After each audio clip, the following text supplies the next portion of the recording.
Kita berikan sorak-sorai bagi Tuhan kita. Silakan duduk Bapak Ibu Saudara, Shalom. Gimana minggu ini yang dapat berkat boleh angkat tangan. Yang ada dalam masalah angkat tangan. Yang punya kekecewaan minggu ini angkat tangan. Dan Anda hebat karena hari ini Anda tetap datang ke rumah Tuhan. Amin. Dan itu nyenengin Tuhan banget. Percaya aja kalau hati Tuhan disenengin lewat apa yang kita kerjakan, pasti Tuhan akan menolong dan memberkati kita. Puji Tuhan. Yuk kita akan lihat kebenaran firman Tuhan. Kita melihatnya di dalam satu cerita dalam kebenaran firman Tuhan yang bisa menjadi pelajaran bagi kita. Kejadian 50 ayat 20. Kejadian 50 ayatnya yang ke-20. Firman Tuhan berkata demikian, memang kamu telah mereka-rekakan yang jahat terhadap aku. Tetapi Allah telah mereka-rekakannya untuk kebaikan. Dengan maksud melakukan seperti yang terjadi sekarang ini. Yakni memelihara hidup suatu bangsa yang besar. Katakan amin. Ini adalah perkataan dari Yusuf yang disampaikan kepada kakak-kakaknya. Dia bilang kakak-kakaknya telah merencanakan yang jahat kepada dia. Tapi Tuhan membalik keadaan itu menjadi rencana yang baik. Dengan tujuan memelihara suatu bangsa yang besar. Seperti yang terjadi sekarang ini. Jadi pada waktu Yusuf ngomong ini. Rancangan Tuhan dalam hidupnya sudah terjadi. Di usianya yang ke-17, Tuhan kasih tahu rancangan dalam hidup Yusuf lewat mimpi, di mana satu waktu dia akan jadi orang besar. Ingat cerita itu? Nah, di usianya yang ke-30, akhirnya rancangan Tuhan terjadi dalam hidup Yusuf. Dari usia 17 ke usia 30 tahun, ada rentang waktu selama 13 tahun. Dan disinilah Yusuf ngomong, kamu telah mereka-rekakan yang jahat terhadap aku, tapi Tuhan mereka-rekakannya untuk kebaikan. Disinilah rencana Tuhan tergenapi dalam hidup Yusuf. Kalau dari usia 17 sampai ke 30 tahun, jalannya lewat mimbar ini, itu enak. Kenapa? Rata jalannya. Ada karpetnya, empuk dikit. Enggak ada hambatan, enggak ada rintangan. Enak jalannya. Tapi Tuhan membawa Yusuf sampai di sini. Di usia yang ke-30, enggak lewat sini Pak Bu. Lewat mana? Setelah dikasih tahu lewat mimpi, dimulailah rancangan Tuhan dalam hidup Yusuf. Yang pertama, dia dijahatin sama kakak-kakaknya, dilempar ke dalam sumur yang kering. Turun. Masalah nih, dijahatin. Dan kejahatannya enggak sampai di situ. Tadinya mau dibunuh. Daripada dibunuh, udah deh kita jual aja. Kebetulan ada pedagang Ismail yang lewat. Kita jual aja deh Yusuf. Dijual, turun. Kenapa saya katakan turun? Karena dia harus terpisah dari orang tuanya. Dia harus terpisah dari fasilitas di rumahnya yang begitu luar biasa.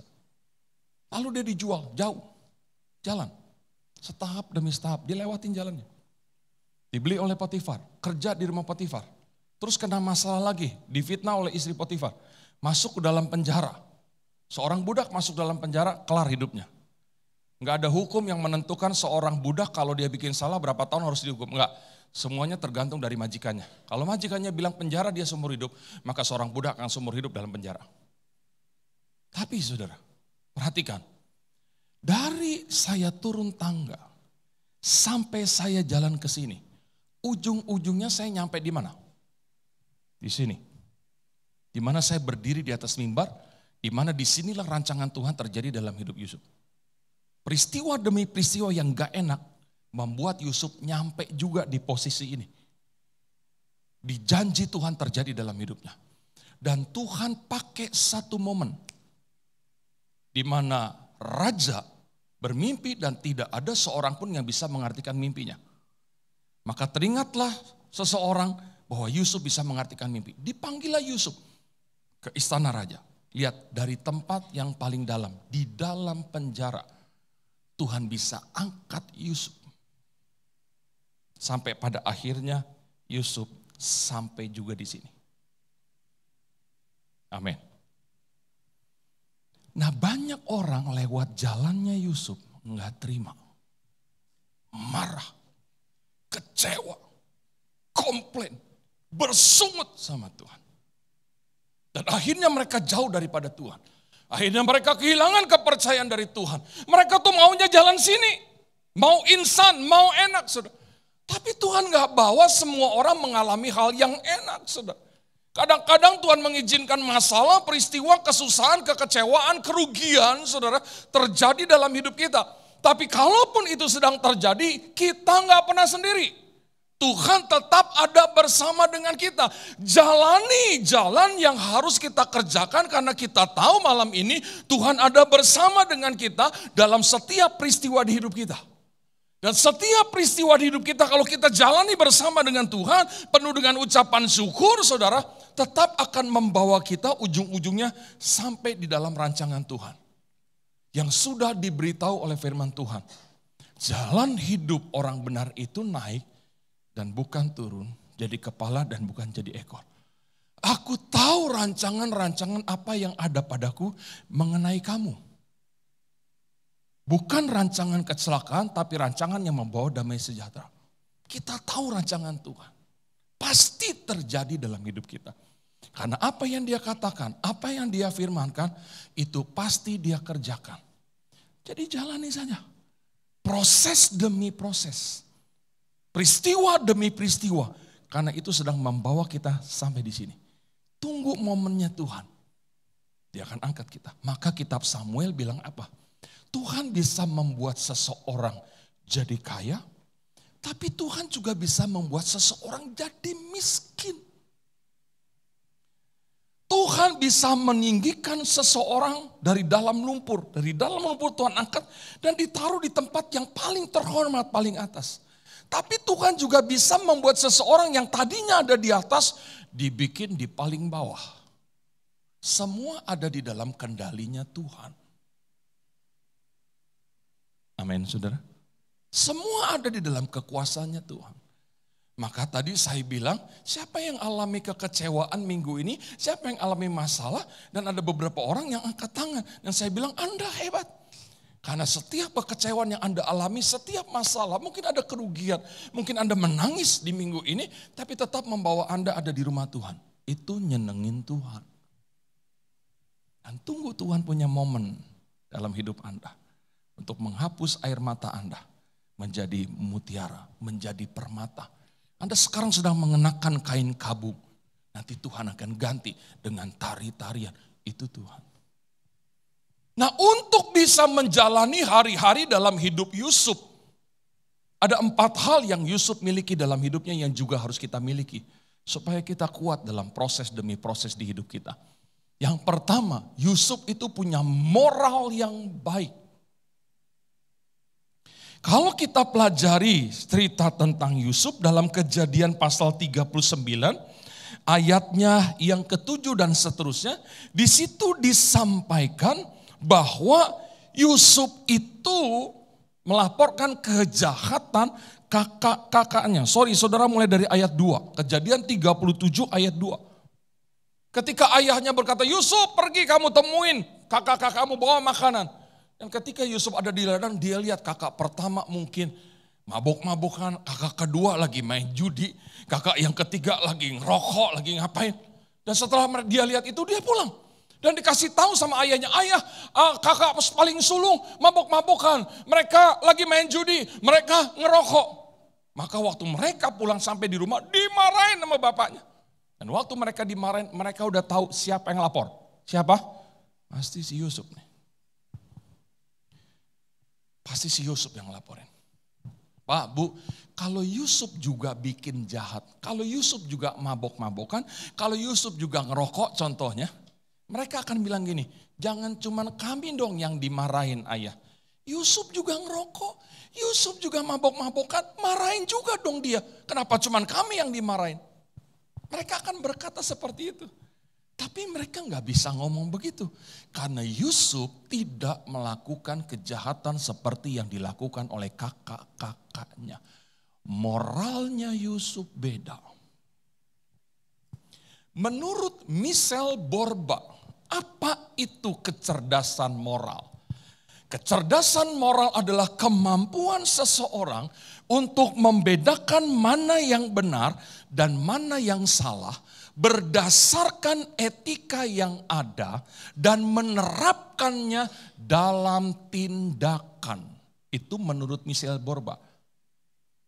Kecerdasan moral, kecerdasan moralitas, kemampuan seseorang membedakan mana yang benar, mana yang salah berdasarkan etika yang ada dan menerapkannya dalam tindakan.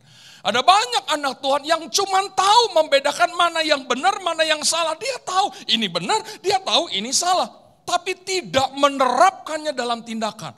Dia sudah tahu ini salah, tapi yang dilakukan yang salah. Cuman sekedar tahu tapi tidak menerapkannya dalam tindakan.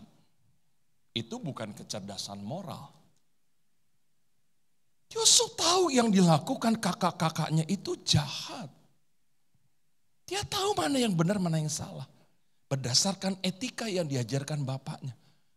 Dan dia terapkan dalam tindakan dengan tidak melakukan seperti yang dilakukan oleh kakak-kakaknya. Dan bukan tanpa hasil kalau saudara punya kecerdasan moral. Bukan tanpa hasil. Ada hasilnya. Apa hasilnya? Yang kedua, yang Yusuf punya. Yang kedua, Yusuf itu punya kecerdasan intelektual. Dia pinter banget. Yuk kita lihat. Di mana kepintaran Yusuf? Kejadian 39 ayat 1 sampai 6. Kejadian 39 ayat 1 sampai 6. Adapun Yusuf telah dibawa ke Mesir dan Potifar seorang Mesir pegawai istana Firaun kepala pengawal raja membeli dia dari tangan orang Ismail yang telah membawa dia ke situ. Tetapi Tuhan menyertai Yusuf sehingga ia menjadi seorang yang selalu berhasil dalam pekerjaannya. Maka tinggallah ia di rumah tuannya orang Mesir itu. Setelah dilihat oleh tuannya bahwa Yusuf disertai Tuhan dan bahwa Tuhan membuat berhasil segala yang dikerjakannya, maka Yusuf mendapat kasih tuannya dan ia boleh melayani dia. Kepada Yusuf diberikannya kuasa atas rumahnya dan segala miliknya diserahkannya pada kekuasaan Yusuf. Sejak ia memberikan kuasa dalam rumahnya dan atas segala miliknya kepada Yusuf, Tuhan memberkati rumah orang Mesir itu karena Yusuf. Sehingga berkat Tuhan ada atas segala miliknya, baik yang di rumah maupun yang di ladang. Segala miliknya diserahkannya pada kekuasaan Yusuf. Dan dengan bantuan Yusuf ia tidak usah lagi mengatur apa-apa pun selain dari makanannya sendiri. Adapun Yusuf itu manis sikapnya dan elok parasnya. Yusuf punya kecerdasan intelektual. Kenapa dia cerdas? Karena dia disertai Tuhan. Kenapa dia disertai Tuhan? Karena dia punya moral yang baik. Dan orang yang disertai Tuhan adalah orang yang memiliki peningkatan-peningkatan dalam hidupnya. Satu waktu Potifar pergi dengan pegawainya ke pasar. Ini cerita saya nih. Sampai di pasar dia lihat ada budak-budak lagi dijual. Potifar tanya sama pegawainya, kita perlu budak gak? Perlu tuan. Oke, kita beli ya budak. Dia lihat, dan pilihan ternyata jatuh ke Yusuf. Dia beli deh. Setelah dibeli, Potifar bilang gini, bawa dia kerja di ladang. Maka dibawa Yusuf kerja di ladang. Waktu Yusuf kerja di ladangnya Potifar, panen berhasil. Semua yang ada di ladang diberkati Tuhan. Dan waktu orang-orang itu kasih laporan, Tuhan ini laporan keuntungan dari panen kita. Dia lihat sama Potifar, wah kok bisa meningkat keuntungannya berkali-kali lipat? Sejak ada budak yang namanya Yusuf Tuhan. Sejak dia kerja di ladang kita diberkati Tuhan. Oh ya? Lalu Potifar bilang, kalau begitu jangan biarkan dia kerja di ladang. Panggil dia, biar dia kerja di rumahku. Itu peningkatan bukan? Di rumah Potifar kerjanya ngapain? Sama, nyapu, nyuci, ngepel, setrika mungkin gitu gambaran saya. Tapi sejak Yusuf ada di rumah Potifar, suasana di rumah Potifar beda. Nyaman, damai, sejahtera, semuanya bersih, semuanya dikerjakan dengan hasil maksimal. Potifar bingung, sejak ada si Yusuf kok beda nih rumahnya. Seperti makin diberkati Tuhan. Aku suruh apa aja sama dia, selalu hasilnya maksimal. Dipanggil lah Yusuf. Sup, sini Sup. Sekarang nih, kamu gak usah kerjain deh urusan rumah. Kamu melayani aku aja. Oke Tuhan, maka Yusuf dekat dengan Potifar. Setiap kali dilaporkan ada masalah, Potifar tanya, Sup, ini ada masalah, gimana menurut kamu jalan keluarnya? Menurut saya harus begini, harus begitu Tuhan, supaya masalah ini selesai. Oke, dikerjakan sama Potifar, selesai itu masalah. Pegawai-pegawai Potifar datang, Tuhan kita sudah panen, untuk berikutnya kita mau tanam apa? Dia tanya lagi, Sup kita tanam apa kira-kira nih? Tanam ini aja Tuhan di ladang, kita harus begini di ladang. Kita bikin ini Tuhan, kita bikin ini Tuhan. Oke, kerjakan. Semuanya berhasil. Lama-lama Potifar lihat, hebat nih si Yusuf. Masukannya, nasihatnya, usulnya, semuanya berhasil. Terus Potifar bilang gini aja deh Yusuf. Sekarang semua urusan, semua keputusan, apapun yang dikerjakan, ada di dalam kendali kamu. Semua kuasa ku berikan kepadamu. Kamu aja yang urus semuanya. Itu peningkatan bukan? Peningkatan bukan? Itulah orang yang disertai Tuhan. Ada peningkatan dari di ladang sampai punya kekuasaan di rumah Potifar. Itu peningkatan yang signifikan. Karena dia disertai Tuhan. Selalu berhasil. Dan di mana Yusuf berada, berkat Tuhan mengalir ke tempat itu. Amin. Maka miliki moral yang baik. Supaya kita disertai Tuhan. Dan karena kita disertai Tuhan, kita pintar. Itu yang dimiliki yang kedua oleh Yusuf. Yang ketiga, apalagi yang dimiliki oleh Yusuf? Dia punya kecerdasan spiritual. Rohaninya mantap. Ditunjukkan lewat mana rohaninya mantap? Kita lihat kebenaran firman Tuhan, Kejadian 39 ayat 9. Bahkan di rumah ini ia tidak lebih besar kuasanya daripadaku. Dan tiada yang tidak diserahkannya kepadaku selain daripada engkau. Sebab engkau istrinya. Bagaimanakah mungkin aku melakukan kejahatan yang besar ini dan berbuat dosa terhadap Allah? Ini perkataan yang disampaikan kepada istri Potifar karena istri Potifar gangguin Yusuf. Ini yang dia bilang. Tuan Potifar kuasanya tidak lebih besar daripadaku. Semua diserahkan kepadaku kecuali engkau. Karena engkau istrinya. Bagaimana mungkin aku melakukan kejahatan yang besar seperti ini? Dan bagaimana mungkin aku berbuat dosa terhadap Allah? Kekudusan bagi Yusuf jauh lebih penting daripada kenikmatan dalam jasmani.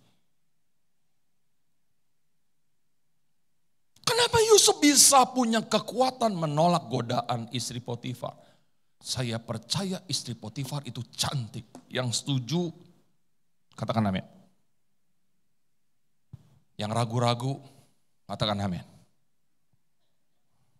Pasti cantik. Karena Potifar itu seorang penguasa juga. Dan sudah dari zaman dulu kita tahu. Masuk wilayah yang ada dalam kekuasaan Potifar. Semua wanita cantik. Pasti dikasih buat Potifar. Sama seperti Salomo. Berapa istri Salomo? Berapa? Hah? Gundiknya berapa?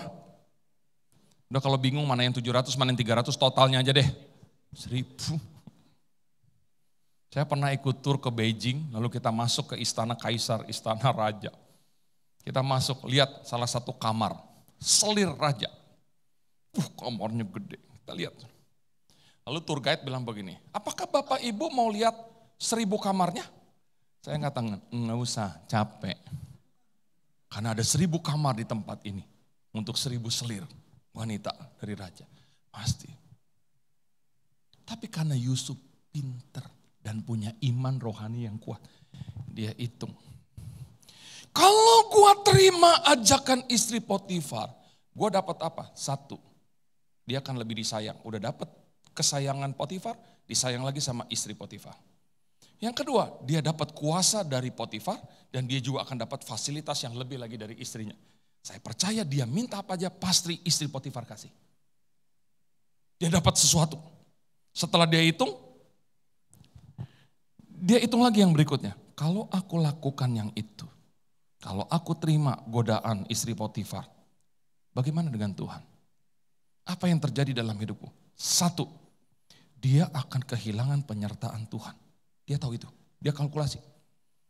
Yang kedua, kalau Tuhan meninggalkan dia dan dia tidak disertai Tuhan, tidak ada keberhasilan dalam hidup dia. Dan kalau tidak ada keberhasilan, dia tahu bukan peningkatan yang terjadi dalam hidupnya, pasti penurunan. Yusuf mulai berpikir, kalau gua tidak disertai Tuhan, penurunan. Mungkin yang terjadi, keputusan selalu salah. Tindakan selalu salah. Sampai Potifar bilang gini, kenapa nih si Yusuf nih? Dia udah aneh nih. Dia udah mulai berubah nih. Lama-lama karena gagal terus, Potifar akan bilang gini, Sup, sekarang gini deh, kuasa itu gua ambil lagi deh. Lu udah mulai gak becus nih kayaknya. Sekarang gua ambil lagi deh kuasa itu. Lu dekat gua aja yang lainin gua. Tapi setiap kali Potifar tanya, Sup kita mesti bikin apa? Sup gimana mengatasi masalah ini? Selalu salah, masukannya salah. Lama-lama Potifar bingung, aneh nih si Yusuf. Udah gak disertai Tuhan deh. Udah deh Sup, lu kerja lagi deh, beresin rumah aja deh. Dia kerja lagi beresin rumah. Tapi setiap kali dia disuruh, kerjaannya gak pernah beres. Lama-lama Potifar jengkel, dia panggil pegawainya. Yusuf udah berubah, udah aneh nih. Udah suruh dia kerja lagi di ladang. Akhirnya Yusuf kembali lagi kerja di ladang. Waktu Yusuf ada di ladang, panen gagal mulu. Nggak ada keuntungan, yang ada kerugian. Waktu mereka lapar, kenapa rugi? Ya Tuhan, sejak Tuhan kirim Yusuf kembali ke ladang, kerugian terus terjadi. Oh gitu, masa sih? Benar Tuhan. Udah kalau begitu, jual lagi aja deh. Bawa ke pasar, jual lagi aja udah. Udah diobral juga nggak apa-apa. Itu ada di dalam otaknya Yusuf. Kenapa itu terjadi? Karena dia kehilangan penyertaan Tuhan. Maka pilihan Yusuf, buang yang ini.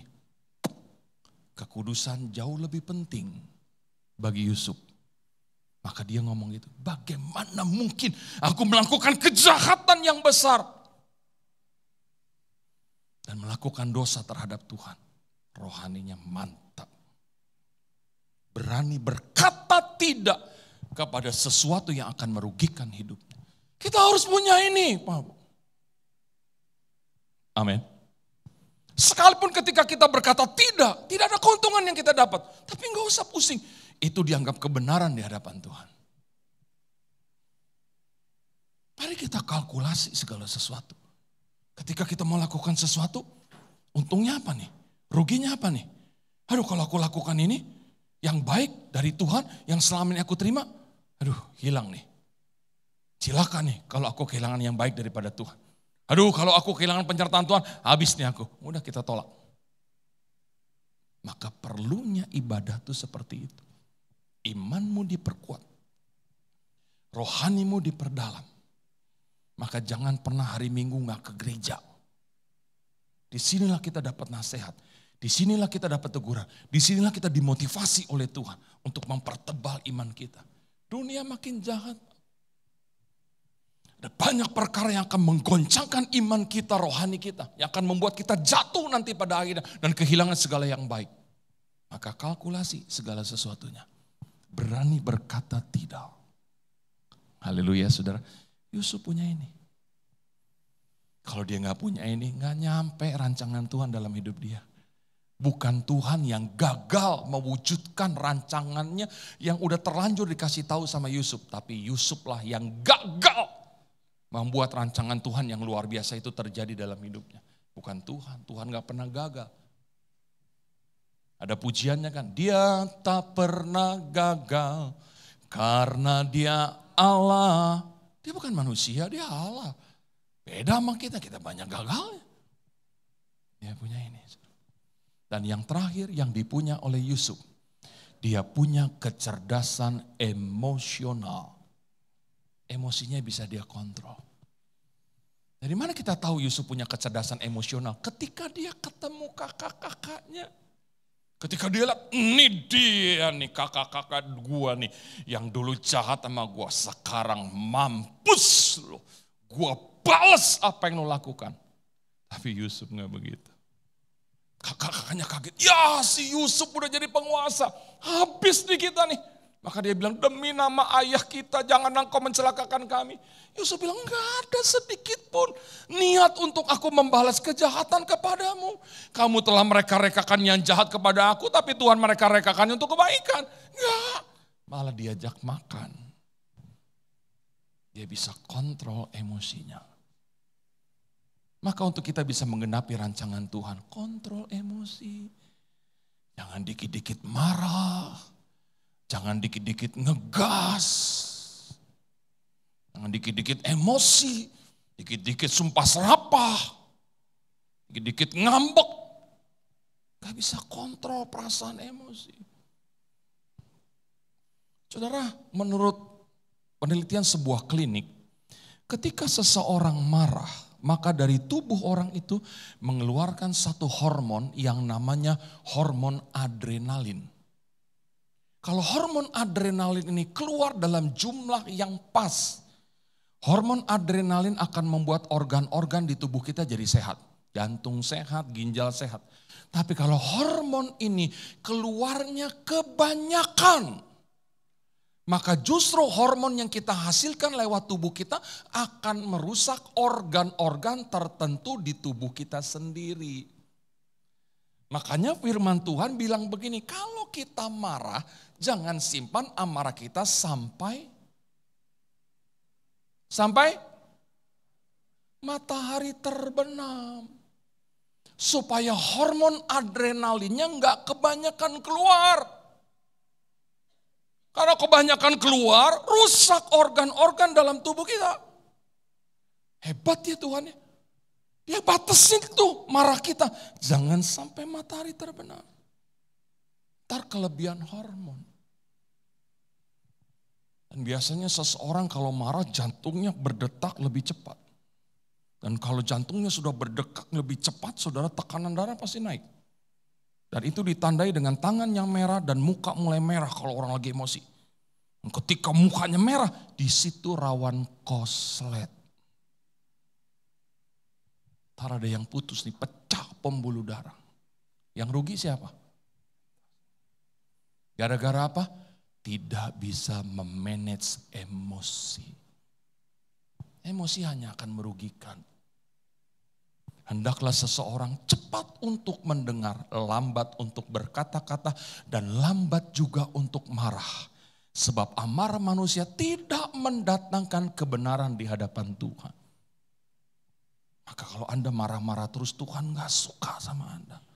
Sama dengan Anda tidak melakukan kebenaran di hadapan Tuhan. Marah melulu.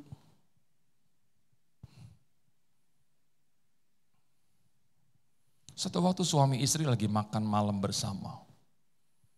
Lalu ketika ada pegawai yang mengantarkan makanan di restoran mereka makan, secara tidak sengaja pegawai ini menumpahkan sup yang mereka pesan dan sup itu tumpah kena baju dari ibu yang lagi makan bersama dengan suaminya. Kaget loh. Ini pegawai minta maaf. Ibu ini bilang, it's okay, nggak apa-apa, sudah nggak apa-apa. Maaf, saya minta maaf, udah nggak apa-apa. Dilihatlah oleh manajer restoran. Didatengin dan dimarah-marahin. Ini ibu bilang, jangan marah-marah, sudah tidak apa-apa. Dia tidak sengaja. Lalu manajer bilang sama pegawai ini, kenapa kamu bisa menumpahkan sop? Apa jawaban pegawai ini? Saya melihat ibu ini selama ini hanya dari televisi. Tapi sekarang saya lihat secara langsung dan saya bisa berdekatan dengan ibu ini, itu yang membuat tangan saya gemetar. Dan secara tidak sengaja saya menumpahkan sup kepada ibu ini. Saudara tahu siapa ibu ini? Dia adalah Joyce Meyer, seorang pembicara terkenal, pengkhotbah terkenal di televisi.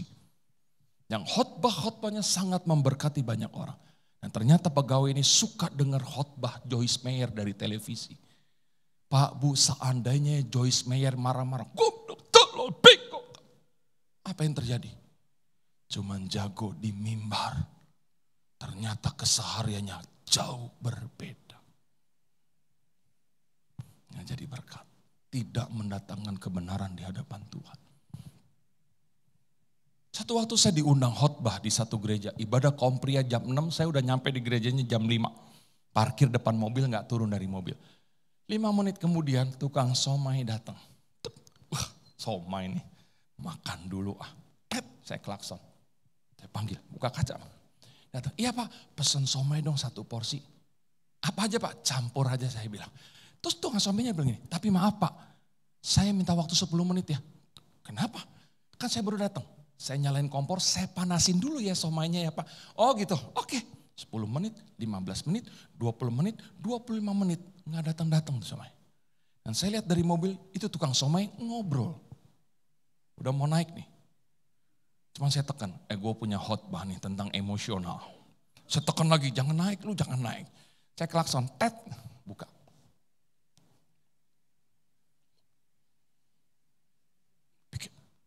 Sorry Pak. Oh iya gak apa-apa Pak. Udah dia pergi, saya tutup kaca.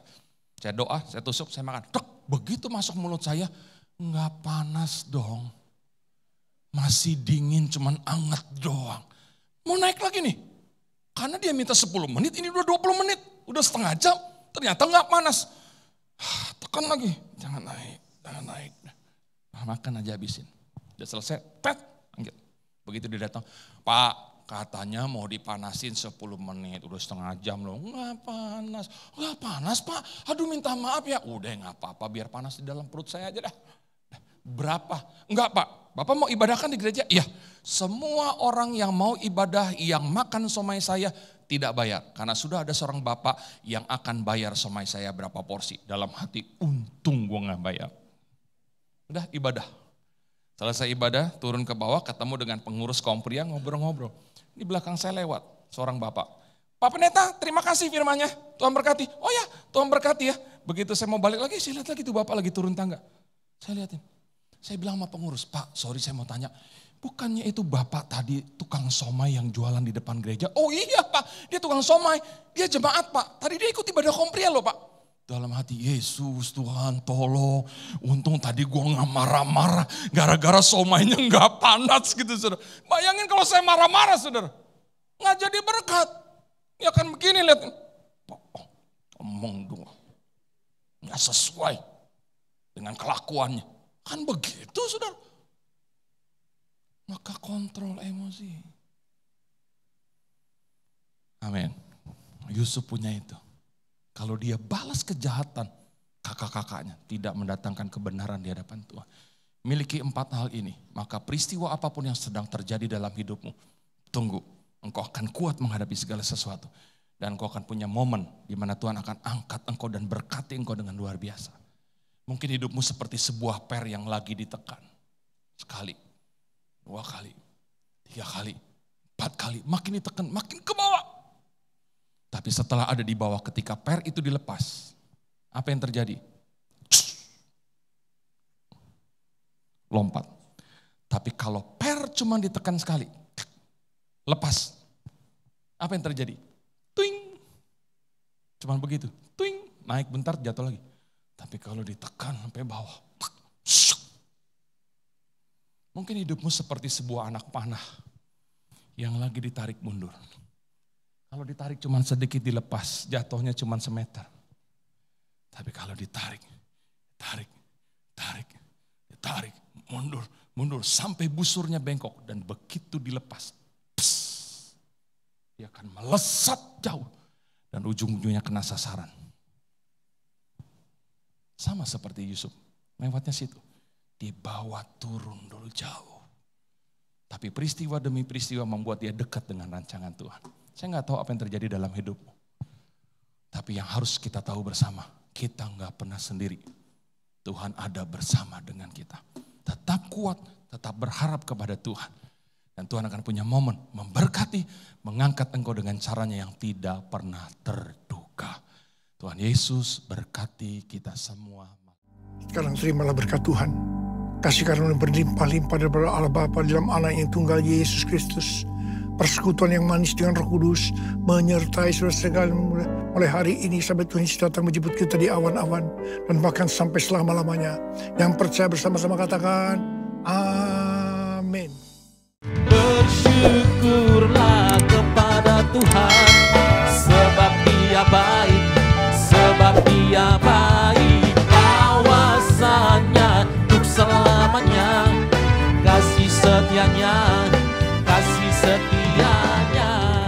Tuhan Yesus baik.